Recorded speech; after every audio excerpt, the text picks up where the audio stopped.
Hi, I'm Belinda Fenty. And I'm Pauline Nikiria. Welcome to Let's React podcast, the podcast that amplifies the voices of artists from underrepresented backgrounds in the UK and beyond. Join us on this journey as we react to the world around us and inspire change in the industry. Hello and welcome to Let's React podcast. I'm Belinda Fenty and I'm here with the beautiful Pauline Nikiria. Thank you, my darling Belinda. What? We thought we'd do things a little bit differently this week with a little catch up before our guest arrives, because why not? We love each other and we want a bit of quality time with each other and with you. That's so sweet, Belinda. Yeah, it's nice to start it like this. It's actually really interesting to start it like this.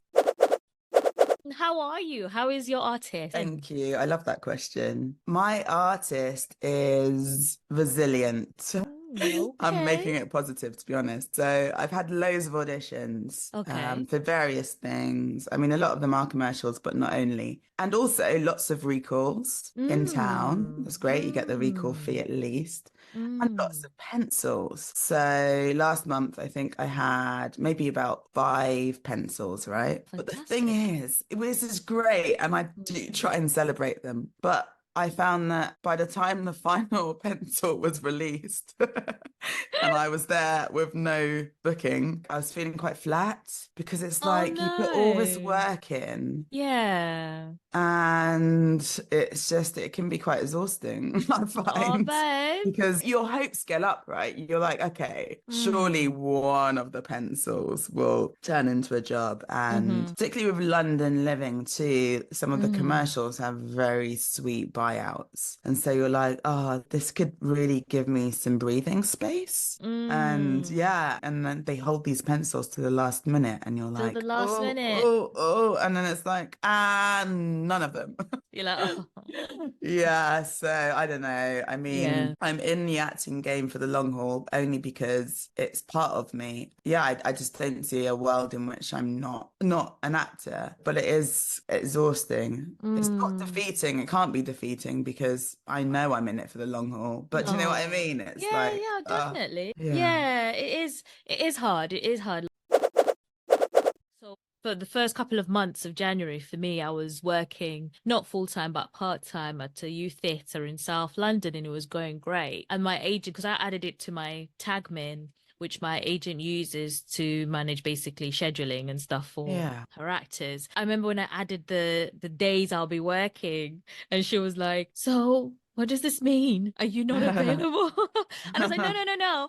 I'm just letting you know that this is what I'm doing at the moment. Just send me whatever comes your way and keep subbing me for stuff. Don't worry about it. And she was like, oh, okay, cool. Yeah. And then she was like, by the way, I was like, I knew it. Because that she wouldn't have seen, I wouldn't have popped up, and then she wouldn't have seen the dates and then gone, I was going to submit you for something. She'd already submitted me for something and then I'd added the date. You know what? It was good. She quite likes that whenever she sends me a tape, no matter what I'm doing, I'll get it done and send it back to her. Nice. Wow. Because one, at the moment, it's like I don't have time to think, when will I do it? If I have time, especially when my kids are at school, the house is quiet. I'm like, okay, I need to do a tape now. So I'll do it, and I'd rather spend like half an hour. Like, I've learned to be more critical of myself, but not from an inner critic aspect of it, more from a creative side. So I look at it, I'm like, okay, no, that doesn't read that. Okay, so I've stopped worrying about, oh my God, look at my face. Oh my God, look at the spots. And you know what I mean? I have learned to acknowledge myself. It's not easy. I'm not saying, oh my God, it's not easy, especially as, I edit the podcast. So I've instead used that to learn how to listen to my voice and how it sounds and what I'm saying and how I can use that to communicate. So I'm instead thinking of it more of don't be hard on yourself. Yes, that's how you sound. It feels horrible. But okay, what can we do? I'm not gonna lie, honestly, it's the hardest thing I've ever had to do, but I've learned over the years to just get used to that. Totally. especially after lockdown with self-tapes, you know? I'm the same. Yeah. I've been thinking similarly. I'm a lot less precious about these self-tapes. We can't afford to be. There is no time. No. Like you as well, when I've been full time and you've got like Monday to Friday and you've literally got 8 self-tapes in 1 week. How could you possibly labor over each one?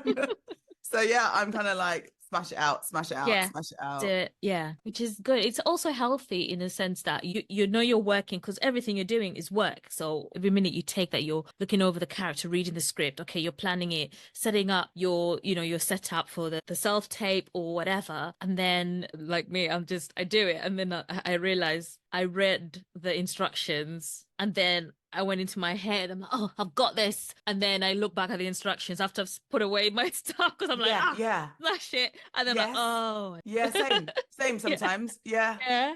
But to be honest, I've been recalled off of one of those. Okay. Yeah, Yeah. because I didn't bother. The bit that I missed was something like talk about yourself for a minute or something. And I'm thinking to myself, I thought I could go back and do this, but I've actually done so many tapes for this particular casting director. Do they really need me to talk about myself again? And I just thought, nah, I can't. I thought that was a good tape. Yeah.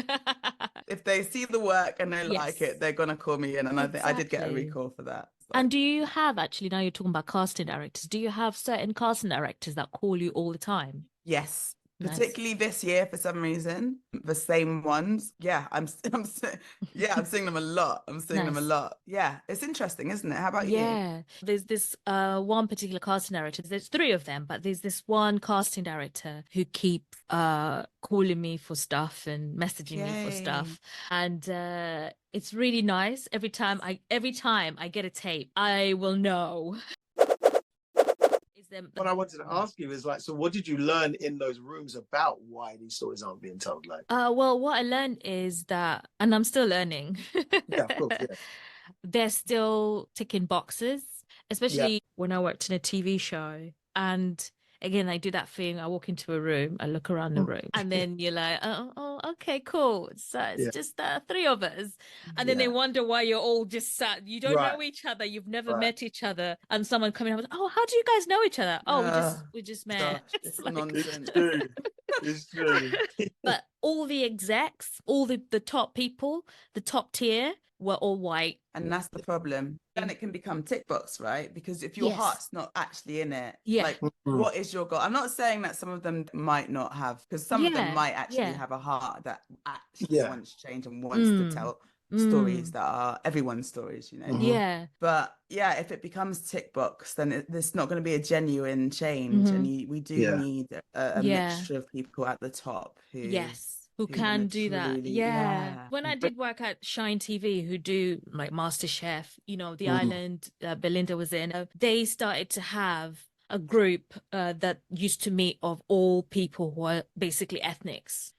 And they would all go sit down, and it was run with Angela Ferreira. And like, okay, how is everyone doing? And it was basically set up by her and a couple of other people to help other creatives in this industry understand where they fit in, not feel like imposter syndrome. And so she acts as a voice, and they even have there's someone in HR who's Black who will then come and sit in those meetings. No names are given. It's just said, this was raised. Can we address this? This is done. Things like that. And then they allow for another meeting where they allow other people who are white to come in. Okay. But they had a space where it was just Black people, and they'll be like, let's talk, let's do this. And then they would have a space, because I think apparently someone once raised, oh, why are you guys having a space where you can just talk about how we're not allowed? And she said, well, because why shouldn't we? If you want your own space, please. Go ahead. Here's the thing. We're in England, so everywhere is your own space. Everywhere is your own space. That's the reason why. Do you know what I mean? If I go to Ghana and they've got a bunch of English people talking whatever, and I'm not gonna be like, yo, where's the inclusion? It's like, no, this whole place is mine. The whole place is mine. Do you know what I mean? What do you think of the Blackout Theatre like thing. You know how theatres are now, for some shows, creating a safe space where they're I like, didn't know that. we want to black out this night, and we're not excluding you from coming if you're not black, but that's the purpose. Yeah, they've been doing that, and there's been uproar. Is that after even Rishi Sunak sort of slate it? I'm sure he did. Was this after the whole thing with the Romeo and Juliet cast? It was actually before that, for Slave Play. There's a play starting soon called Slave Play, where the director was like, he's black. Like it's like a production. I know it's called Slave Play, but it's not. Right, apparently it's not what you might think. And it's not disempowering. And actually the writer, I mean, I've not seen it, but I've heard only good stuff. I would be apprehensive if it. Can you imagine? Yeah, I mean, for me, I just think anything that's going to further us, you know. But there's also a part of me that's just like, just to play heaven's advocate for a second. I don't like saying devil's advocate. But the thing is, I'm not even playing devil's advocate because it's not mutually exclusive, right? Yeah. But it's like, we're 3% of the UK. 3% that's black people. 12% like black and brown people, right? And that doesn't mean that we're only 3% or 12% of the entertainment industry. Yeah. We're probably a way higher amount, right? Yes. And also, like, most of us are in the sort of the big cities, especially London. So the percentage in those specific areas. Exactly. So there should be more diversity, you know? But I just love the fact, whether it's, Belinda, where are you from originally? Barbados and Jamaica. Barbados. Okay. No, great. No, because it's part of the same thing. The reason we love hip hop and stuff is we haven't necessarily lived this life, but we're fascinated with things outside of us. And I think that's why, like, we can start from like reggae and Caribbean music. When you go to Ghana, like, everyone's hero is Bob Marley. Do you know what I mean? Like, everyone's, do you know what I mean? Like, it's so influential. And it's quite interesting that the West is very accepting of places that outside of the UK, of things that belong to outside the UK, because it's something they've never experienced before. Now you look at Afrobeat and Amapiano, it's the biggest music, right? So sometimes, not all the time, we all know the racism that happens. It's like you can't have, like, 50 million slaves and then like all of a sudden turn into like being great people. But we all know the racism happened. But at the same time, there were so many opportunities for us, and it's back to just accepting ourselves and being proud of ourselves and saying this is what we bring to the table, and actually offering something unique, which is who we are. We have so much to offer. And again, I have a responsibility as a Christian who's a musician to also bring that part of it, because as much as people say people don't want it, people want to hear it because it's different, and nobody has the guts to do it. Nobody's doing it on a certain level. And so it's more of a challenge to us to, not more of a challenge, but it's also a challenge and an opportunity for us to just bring new things to the table, because that's the reasons why, Venus and Serena Williams are the greatest, in a white sport. That's why black players own, like the NFL and the basketball. It's because all the ways you told us, you basically pushed us to be unique. People weren't putting it through their legs in basketball and all of that stuff and dunking. White players were slapping the ball, whatever. Let's be honest, right? Yeah. We changed the game, and every time we step into something, we change the game, Blue ocean effect. Yeah, exactly. Blue ocean strategy, exactly. Yeah. No, that's true. That's actually true, like bringing that flair and everything to it. I don't want it to sound as if we don't need those opportunities as well. We need our own spaces. Believe me, growing up in Brighton, do you know what I mean? Like, I had the church, which sometimes was predominantly black, but at least was like very diverse as like predominantly African really helped me. But like now the church is more mixed, and at times we had like just like Asians as well and all that stuff. So, and also basketball really helped me in Brighton. Like, I remember seeing the Olympics and just seeing all the flags, like they would just do this like massive ceremony, just seeing all these countries I can't pronounce or had never even heard of. It's like I've met somebody from every single country down a basketball court. Do you know what I mean? Like, it's just places in Europe that I didn't even know exist, or South America. You just meet people from everywhere, and we speak this language of basketball, which I love. I love that. Like, we do need those spaces. Let's not get into it. We need those spaces, because every room I walk in, I'm the only black guy. In my school, there's 1,600 kids. I was the only black guy. Wow. I had people who wanted to kill me. Like, as in, had knuckle dusters and knives. It was a crazy school. Oh my God. I've been through it. So there's never a situation where, like, I've had to fight to be here, Wow. So I know what we need. Wow. But also I know how great we are. I know God has given us a little thing, you know, special. And I know that we, you know, it's probably the worst person to quote, but Kanye, in this white man's world, we're the ones chosen, you know? And I don't believe it's a white man's world, but in the setting in the West, it's a white man's world. The way it's been set up. In the West, at least. You know? But there's a lot of opportunities for us, and we just have to take pride in who we are, you know? Yeah, and just... Because one of the things I struggled with, I realized as well, I didn't tell this to Belinda, but it's imposter syndrome can become a thing because just one person saying, oh, why are you, how do you know that? How are you able to do that? And I'm like, oh gosh, how do I know this? Yes, I just know it. And then I get defensive as well. I'm like, because of this. And what I used to do, I used to deflate. I used to say, whenever someone's asked, oh yeah, I'm like, oh, someone told me this is how it should be. They're like, yeah, that's right. And I realized, no, that person who said that was me, because I knew, I noticed these things. I learned these things by watching, like you said, watching people doing stuff, making mistakes. So I realized I need to start owning my voice. That's my voice. I know that because I just know. I don't know how. I just know that that's not how it should be done, or this is how it should be done. So, and it's tough because you're fighting the fight of gender and race. These are two things. Do you know what I mean? Like, it's one of the reasons I stopped acting. Like, if I was really meant to be, I haven't stopped acting, but I'm bringing acting into my world. You know, like every time I get a script, it's like I'm having to read through this whole thing, and I have to make sure that this doesn't compromise what I am as a believer, as a Christian, because I've had some gnarly scripts, like crazy scripts, like basically wanted me to sell my soul in whatever weird way. And then I also have to make sure that from a point of view as being a Black man, like, and being person, like, am I representing us? Or so, and that's tough. That's tough to have that responsibility, because white people get to go up and play like a bad guy, and he's just a bad guy. But if you're the only one in the movie and you're the bad guy, you're not seeing 3-4 different types of Black people. You're seeing one type. Do you know what I mean? It's just it's a lot. Stephen A. Smith said this, like, he's a big sports personality. And he said, when white people go to work, they go to work. He said, when Black people go to work, they go with a responsibility. It's like, you represent everyone now. Do you know what I mean? Totally. That's the thing. It's like, if we see a news story and they're telling you about the culprit, like in my heart, I'm going like, please don't let him be Black. Please. Do you know what I mean? Like, you're like, don't. And when it's like a relief if they're not, you're like, that's true. It's true. There is that added pressure.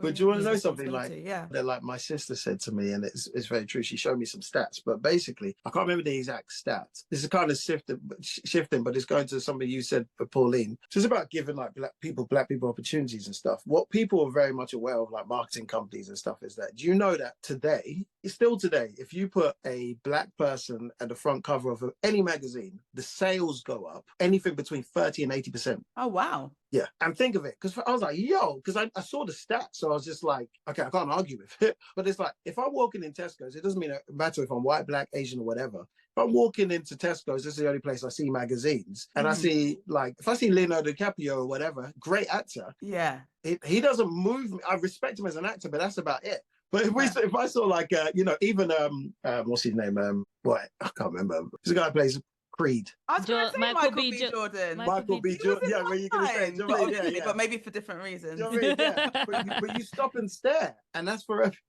different reasons. But you stop and stare for all these different reasons. And so if you look at Vogue, Italian Vogue, there was literally about maybe 5 to 8 years ago where they had their first Black person on Italian Vogue, and it was Naomi Campbell, and the sales went up by like 80%. You know, they never had it. They'd put you on other front covers if you were big enough, you know. But when it came to Italian Vogue, which is the originator, they're like, we're not still racist as hell, you know. So when Naomi Campbell went there, it just soared up. So sometimes I speak to people. One conversation I had was really upsetting, because if you know me by now, is I'm not a cop out person. Like, if you tell me something doesn't work, I'm going against you. And I was working with a guy who I really respect, and I was working with him, and he was just like, oh yes, we need to put some white faces at the front, you know, so it's going to sell more and stuff. And I'm like, what is this based on? This is the type of crap I have to put up. Knowing what I know, and you bold-faced telling me the opposite, which is not based on any stats or anything. And you're discrediting your own people to make this sale when you don't even have to. In fact, you should do the opposite. Yeah. So again, it's about having our own pride, you know, because other people know our value, and it's not always our fault. They're seeing it from the outside, so they know our value. It's hard to see your own value sometimes. Yeah. But we sell. Do you know how many functions bands that go out and do weddings and stuff like that still use my face to this day? I don't do functions. Wow. They still use my face to this day because I know them. I allow them to. Yeah. There are people who I left and didn't even leave on good terms, and they're still using my face to sell. Do you know what I mean? Like that's literally this is a fact. You know. Yeah. So that's another thing. And you know, we just have to show the younger generation who they are and let them know, like, because you're constantly being told a lie. That's the thing. Yeah. Yeah. Because I was going to say, I can get why they might think that. Yeah, of course. Yeah, particularly if we're not seeing ourselves all over the place and you think, oh, it must be because we don't sell. We don't sell, Yeah. But then that's why knowledge is so important. Yeah. And you sharing this knowledge, it makes people go, oh, actually, okay. Like you're empowering. You can empower people. For sure. I love that. For sure. That's why it's just always important to get insight, you know, always get insight and stuff like that. So you know what's really You're like me. Yeah. I like to ask questions. Yeah. And also, and like, oh, is that true though? How do we know? Exactly. For me, I like to trust people, especially if I respect you, if you're a friend, I trust you. But I always want a little bit more information or whatever. Yeah. I actually want to know a lot of stuff about you guys because I should have done more research before I came up. But like, I want to know about you guys. Like, you're in the industry, you're creatives, you're actresses or actors, and you're coming from an experience which is going to be similar to mine, but you're also women. Like, what's happening? Also, when did you decide to do this podcast? It's great. It's fun. Yeah. How did you meet? Do you know what I mean? There's so much stuff. Like, let me interview you guys. I love the tables have turned. No, don't. Yeah. Belinda, do you want to start? No. I always like to flip it across to Belinda. So it's been a very challenging industry, like as a whole, and especially not knowing where to start with, acting. Because, we met at Kingdom Arts. Yeah. So it was one of those things where it was about whether we could afford drama school and when, if we had the time to go to drama school. So it's doing acting classes when you could and, learning about the industry. And Belinda, we had an amazing teacher, Aaron. You recognize his face. He's been in... I saw him in Paddington. He's been in both of them. Yeah. He's also in a couple of Channel 4 shows. Yeah. He was so amazing at... Because, when you're talking about teaching as well as also still a student and practicing, but he would listen to us. Like, even like I can send him an email now and say to him, hey, I need help with something. He will respond. He won't ignore it. He was in school with Martin Freeman. Karen as well. Like all these people, like he was basically studied with them. And he's the one who, you say, get used to hearing your voice, get used to seeing yourself, because you need to do that to learn from yourself as well as not make the same mistake, because actors develop habits that they don't realize they have, like tics, like George Clooney used to do that thing. Oh yeah, that kind of thing. And people won't tell you because they think for maybe the that audience. George Clooney used to do something funny with his eyes. Something a bit maybe alluring. Smoldering look. So, but one thing I learned was also trusting in myself in what I do. So when I decided to become, like, to get into producing more and understanding that, I used those same kind of skills of knowing when I'm in a room, especially when I was at Shine, because I applied to Shine. So Shine TV is under the Banner J. Banner J is the big production company that owns all these different other production companies that do shows in every single channel. So, like the same company that does Mr. Bean, all those TV comedy shows that you watch, literally. And it's all in this one big building. But I wanted to understand all these things. So when I applied, I just went, because no one will hire me because of my age and I do know where to start in the industry. So I thought I'd just start here. And she was like, I liked your honesty. So that's why I called you in. But working alongside her was a Black woman, Bianca, who I still put down as a reference. But she said that one of the reasons why she's working there was to try and get as many Black people in. Because she was so glad when I went in. And even though she wasn't there for the interview, she was glad to hear they liked. She was like, I knew it. I knew it. Like, It's that thing of we're not given opportunities, we're not given chances to show what we can do. And a lot of the time, because after COVID, what's then started happening was that people were set up to fail. So because they had to tick a box, they would be like, oh, we need makeup artists who are Black. And they'd go on YouTube or on social media to get the people to do. These are people who do their own makeup, not trained to do that. People, so they were kind of setting them up to fail. And instead of setting them up on a trainee level to start off to understand how the things work in the industry, they'll just put them straight to artist skill.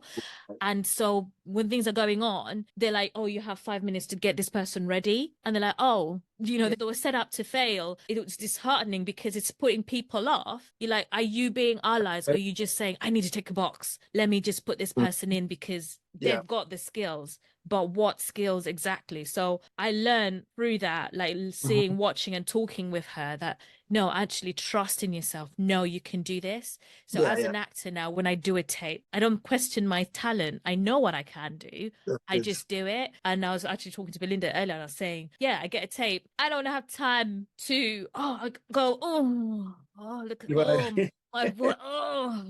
I mean, I didn't get to ask you, how do you feel when you hear your voice, obviously, when you're editing or you're recording things like that with your music. It's learning that I've learned to be more confident in myself as an actor, as a person, as a creative, as an artist, and trusting that I can do it. Like I just need to trust myself more. And for the podcast bit, I think that was a very long answer, Stars.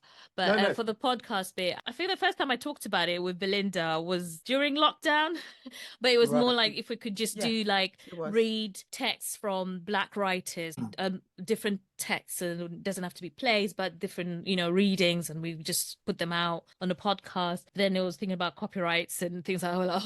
And then then I had my son. And then last year I was like, do you know what? F it, just do it. But let's maybe talk about our experiences. And I just reached out. Belinda's like, hey, do you remember when I talked about a podcast? Are you still up for it? I sent her a 15-minute video. Do you remember that, Belinda? Yeah, you were hyper that day. Yeah, I was like, and a couple of voice notes, and thankfully, she said yes. It's been great. Yeah, that's really good. Yeah, it's really good. Yeah. It's all transferable skills as well. I was watching someone to do branding earlier, and the lady said she tells entrepreneurs to start podcasts even if nobody's watching, because it makes you better at what you do. You learn so much more. I get that from teaching. I learned so much. I'm like, I need to take some of this advice. Like I'm saying myself.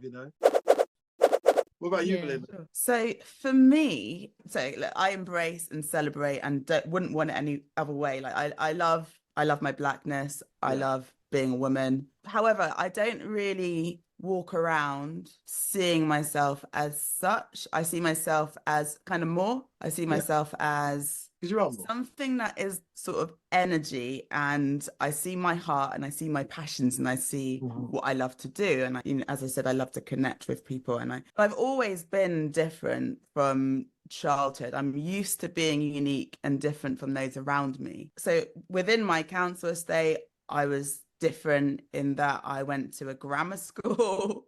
All right. So I remember my local friends being, oh, what are you doing? I was like, yeah, I've got homework. And they were like, oh, what's that? Like, oh, she's coming asking for a protractor. Isn't she? I just, and then at my school, which was up in Barnet, I grew up in Ladbroke Grove kind of area. So I commuted out to school. But I'm saying it's in Barnet because they were nearly all white again. So I was kind of different. And then going to medical school, out of a year of 400 people, there were about 10 Black people. And three of us were Caribbean. I'm just used to being in worlds where I'm different. Yes, I see discrimination. Yes, I get angry at things, but I'm not caught up in it, what I'm caught up in is kind of following my heart and following my passions. So whilst I don't feel like I got this weight on me, because I feel expansive within myself. Yeah. So whilst I know there are problems in the system, I know that, right? I'm not there under the crippling weight of it. I totally believe in myself. Yeah. And because I'm following my heart, I have no option but to follow my heart, because that's how I operate. That's what makes me happy. So since I'm in it, I'm in it. Yeah. Like, yeah. Yeah, and in terms of the acting, I'm very grateful that there are now more and more rich, fruity roles, like you're talking about intersectionality. But yes, not that long ago, as a woman, if you're not like maybe 18 to 25, then the roles that you're going to get are like not really roles, you know, they're window dressing. Yeah. Now, though, we're seeing strong, interesting women of like a lot of ages, all the ages, older, like, 50s, 60s, and they're doing cool stuff, you know, that's exciting. Yeah. And same with Global Majority. We're now seeing particularly black. I think there's a lot of work to be done. Like, I rarely see like people from, I don't know, like China, Japan, but like there's a lot. However, we're getting more and more, and you have people from the States who are lifting us up, like Shonda Rhimes, right? She's done so much for us. She's done so much for inclusion, and I'm excited about that. And if it wasn't there, you'd still find me. You'd still find me here doing what I'm doing, and maybe writing more and thinking, well, if I can't find the stories I want to tell, I'm gonna write them myself. But I would be here regardless because my heart's in it. It's part of me. We're interlinked. I like it. It's almost like there's two ends of the spectrum. You've got people who are just like, we've been oppressed, and then that's why I'm not successful. And I'm not even going into the whole, you shouldn't blame other people. It's almost like it's sad to see you genuinely think you can't move because of this. And then you've got people I find, which is kind of the worst, who are kind of like, no, there's no problems. No, they're black people try to tell you there's no problems. It's like both of these things, that nuance is true. Yes. It's a fact that these things are going on. But there's a difference between somebody trying to oppress me and somebody oppressing me. Yes. When I was at school at Dorothy Stringer, 1,300, 1,600 white kids. There were a bunch of people who I didn't realize until my Nigerian friend broke it down to me. He said that, Jake, you came into this school. He wasn't even there, but he met some of the students there who tried to beat him up. Do you know what I mean? So he wasn't even used to this. So he kind of used to laugh at me when I tell my stories until we saw it in action. He's like, these guys would beat me up for no reason. But he said to me, Jake, you came into the school knowing who you are, as a Christian and being an African, and you didn't apologize for it. And they weren't used for this because every single other black person that came in or mixed race person would sort of either choose the white side or cower. And for me, I wasn't raised like, you don't pretend you're something you're not. Like, that's not what you do. Like, you're proud. Like, I was raised to be quite proud, if I'm honest. Do you know what I mean? And, like, who I am and stuff. And that just agitated racist people more and more. So then they wanted to oppress me. But they're trying to oppress me. They can't actually oppress me, right? Do you know what I mean? And I like what you're saying about that. So you guys are seeing more female black roles as well? Because don't you feel like Netflix has changed the game, right? Yeah. For it's me, changing. because that's when changing. But that's where I started to see like women like as like superheroes, and just all these different types of views. And it wasn't because even when Hollywood would do it, they wouldn't do it right. They would either like over sexualize them, or you just wouldn't believe. You're like, you're not taking down this dude. But then you like look at like some of the Netflix, I can't remember what they were, but there was just all these different things. There's just so many cool different stories. Is that what you guys are finding? Yeah, for sure. Definitely. And the world is thirsty for it. Yes. Because these shows come out and they reach #1, like people like, and from around the world too, you know, Squid Games and that money heist in Spain. It's like people want other stories. Yeah, like, they don't just want. They're tired of the same usual norm. It's true, because like if you're eating the same thing every day, you get bored of it. You know, you start to want to try something else, and people are realizing like how much they love the different. I just remembered like there was someone who was talking about how, especially from West Africa, but I think Africans in general, of in the Korean culture, because Korean dramas are just and the thing is, My nieces love K-pop. They love Korean dramas. It's like, oh my God. And my sister was like, what? I don't know understand what's going on. I said to her, well, I'm not surprised. But at the same time, I was like, it's like how we were with boy bands, back in the day. It's like, oh my God, who are these guys? It's their thing. And I was saying to her, like, because my niece has like posters of, K-pop. She started 4 fan pages on Instagram for some of the K-pop stars. Yeah. And I'm like, okay. But I've always loved East Asian cinema anyway. And this friend of mine at uni, she loved Korean dramas and she was even learning Korean by just watching, and she would speak it. And she just, and so when I saw a video pop up last week and this girl was talking about why Africans are into K-pop, and there's this, I've forgotten her name, but she's even a speaker for Nigeria in Korea. Like she communicates and translates, and she's on a TV show, she's speaking Korean, and everyone's like, whoa, what? And it's so good and great. But she taught herself Korean by watching dramas, and it's just people are becoming much more aware of the things that they didn't know. Kind of like computers and algorithms now starting to learn. So it is the same thing. It's the algorithms. They're learning. This is not, people don't want this anymore. They want sharing themselves. Yeah. Nicole, right? And that's it. Her show was incredible. The I May Destroy You. I know she's done other stuff prior, but particularly I May Destroy You was so brilliant for me because she was clearly sharing herself in it, She bled her own blood into that. It was so truthful and honest and powerful and brave and inspiring. But it's like, obviously the internet has just made the whole world global. So now we can see what we're missing, as you guys said, like we can see what we're missing. And it's like the walls being pulled from, all right, do you know what I mean? It's like Hollywood was like, well, this is what people want to see. It's like, you're just lying because this is what you want to show, It's like even when people go, oh yeah, sex sells. It's like, whatever you want to will sell because you're pushing it. Do you know what I mean? Like, for sure. People want to see white faces. And it's like, it turns out we want to see a lot of things. Do you know what I mean? Like, so I'm glad about that. And it's really good because as somebody who's always trying to problem solve, especially in the creative areas, like as far as business and all of that stuff, it's very hard to hear Black women saying that once you get to a certain age, which is very young, saying that there's no roles. Do you know what I mean? And because you're doing what you're supposed to do, you're an actress. You're like, do you know what I mean? You're doing what you're supposed to do. There should be platforms to do that. And another one is like dancers. Do you know when you see like some amazing dancers? Like, how do you guys make money out in this situation? Do you know what I mean? They're so exploited and stuff. So I'm always trying to think of ways to like dancers as well and stuff like that. And it's beautiful when you do see these older dancers, because I remember seeing a show, I go to the Place in King's Cross, and they're just more inclusive in a way. And I've seen like, I know, dancers in maybe 50 to 60 age. Right. They're not trying to be sort of perfect. What they're doing is they're using, so maybe they've got a bit of pain somewhere, but they're using it within their dance, and it creates something that could not be created by someone younger. And it, the story is told in a different way, and it hits me more in a way, like even young dancers, I'm just like, how are you guys making money out of this? Like, do you know what I mean? Like, because you just see, like, I think it was the Olympics where it was like the only people that didn't get paid were like the dancers. Oh no! Because musicians union kicked off. They're like, you're paying our musicians, like for actors union, like, and all this stuff. There was like nothing for like dancers. So I'm always find that interesting.